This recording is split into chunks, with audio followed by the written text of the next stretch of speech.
Good evening, ladies and gentlemen. Today we're going to take a look at the introduction to the Renaissance. And while you take notes and listen to this lecture, there's also a worksheet that's on our website that I would like you to either print out or have on a separate screen so that you can type in some answers as you reflect and analyze some of the pieces of art that I'm about to show you. Okay, so let's take a look at our first slide here.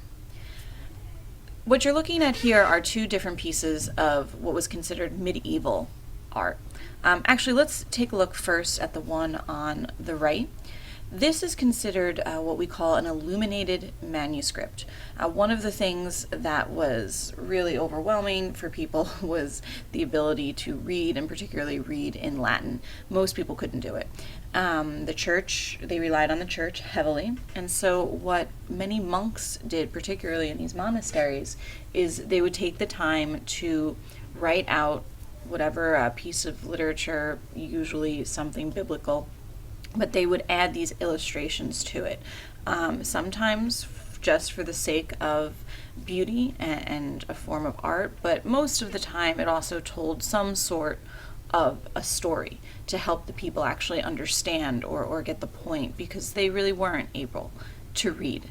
On the left-hand side here, this is another piece of medieval art. Again, it is religious in nature. You'll notice that the three individuals have halos around their heads. Anytime you see these halos, that does signify that they are some sort of religious or spiritual figure. But you will also notice, if you took a closer look, that they're very cartoon-like. They don't look realistic, and that's one of the characteristics of medieval art. The fact that they don't look like real people.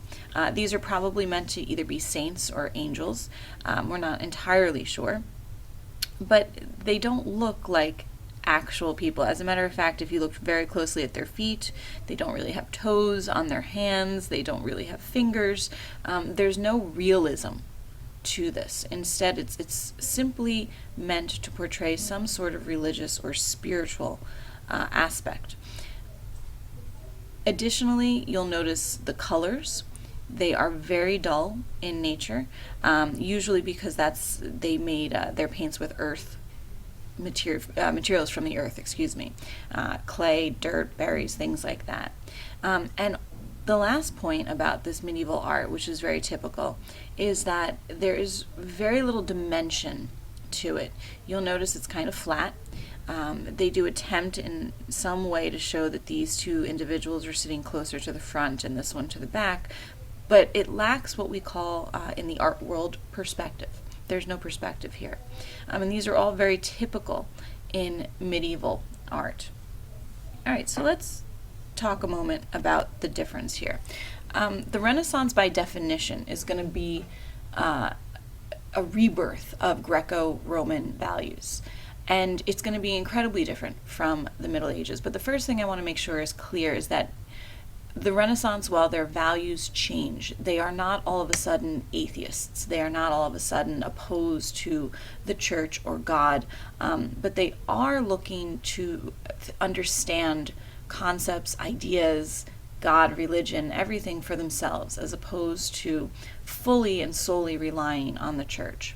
So some of the major concepts that you'll see throughout this unit, the idea of secularism versus religious beliefs. So the idea that you can have a secular job, get a secular education, in particular education, and still be religious, but also focusing on this idea that it's okay to have a secular life outside of the church, to receive a secular education based on the ideas of, say, Plato or Aristotle or Socrates. So again, in the Middle Ages, education, everything was based around religion, whereas in the Renaissance, you're going to see that there's more secularism. Right? You also have the difference between rationalism and faith. We know that in the Middle Ages, everything is based on faith. You trust what the church tells you to do, because really they are relaying God's message. You might not be able to read it for yourself, you may not fully understand it, but you are relying on your faith in God. In the Renaissance, it's going to be very different again. You're going to start to see people reason or use rationalization on issues, problems, whether it be in education, whether it be in government, politics, and even in religion. Right? So you'll start to see them using this secular education to start thinking for themselves, to start trying to solve problems in society for themselves. Right? And then another big difference is the idea of individualism versus submission. Individualism meaning life being about yourself, doing things that's going to improve yourself, your family, as opposed to fully submitting to the will of the church. So you'll see that played out as well during the Renaissance. Probably the largest, the biggest concept that plays a role in the Renaissance is this concept of humanism. The founder, the creator of humanism is Petrarch.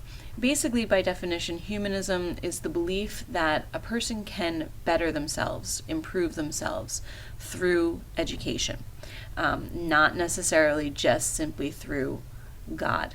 And you're going to see that in various ways.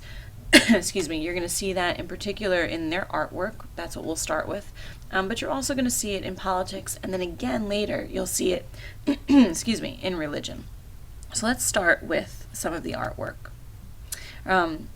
We know that the Renaissance began in Italy, mainly because it is the birthplace of Rome, and the Renaissance is indeed the rebirth of Greco-Roman culture. The location of Italy is clearly centralized, and there was a lot of wealth in Italy, a lot of trading ports as a result of that central location. And so the artwork that you see first in the Renaissance usually starts in Italy. So here's an example. I'd like you to take a moment to pause this video, and in the worksheet where it says Intro to the Renaissance, the School of Athens by Raphael, you will notice that there are several questions. I believe there are 7 in particular that I'd like you to spend a moment answering based on this particular illustration. So go ahead and pause this, take a few moments, look at those questions, answer them, and then you can restart the video. Okay, ladies and gentlemen, I wanted to show you a close-up of the School of Athens because I wanted to show you some of the detail here with Renaissance art. A big difference, obviously these individuals actually look like people. They have expressions on their faces. You can notice down here below they actually have 5 toes on each foot. They're wearing clothing that looks like clothing. You could tell the difference. You could see the dimension, the color. There's also, if we actually went back to the School of Athens, you notice here that there's depth. It's 3D. We call that perspective. There's a lot of individuals, a lot of different figures, a lot of different symbols that you'll see in here. Clearly, this is a painting that is not entirely meant to serve a religious purpose, like in the Middle Ages, what art was meant to do. So this is really one of the best paintings to show the concept of humanism and this rebirth of Greco-Roman culture, but it's also a good painting to show, when you look at it in details, with these details, the difference in techniques with medieval art versus Renaissance art. Renaissance art, also particularly Italian Renaissance art, definitely was religious at times, although this one is not entirely religious, so that's not necessarily a difference, but it didn't have to be religious like it did in the Middle Ages. So now I'd like you to take another moment to pause this video. Here are your 2 pieces of art, medieval art and Renaissance art, and you'll notice on the worksheet it just asks you what are the differences then between the 2 art forms. So you could take a moment again to pause this video, and we've already mentioned some of the differences here. I'd just like you to make sure you understand them, write them down, and then you can restart the video. Okay, ladies and gentlemen, Northern Renaissance art. This is an example of Northern Renaissance art, and in an assignment coming up, we're going to have an opportunity to look at other types of Northern Renaissance art. But It's a little different from Italian Renaissance art. As the Renaissance spread as a result of things like the creation of the printing press and people coming to Italy for an education and through trade, you'll see the Renaissance move north. And as it moves north, it changes. The artwork in particular changes. Some of the different themes or ideas that you'll see in Northern Renaissance art are typical everyday life. In Italian Renaissance art, it's truly based on that idealism that you saw in Hellenic artwork during the classical Greece era.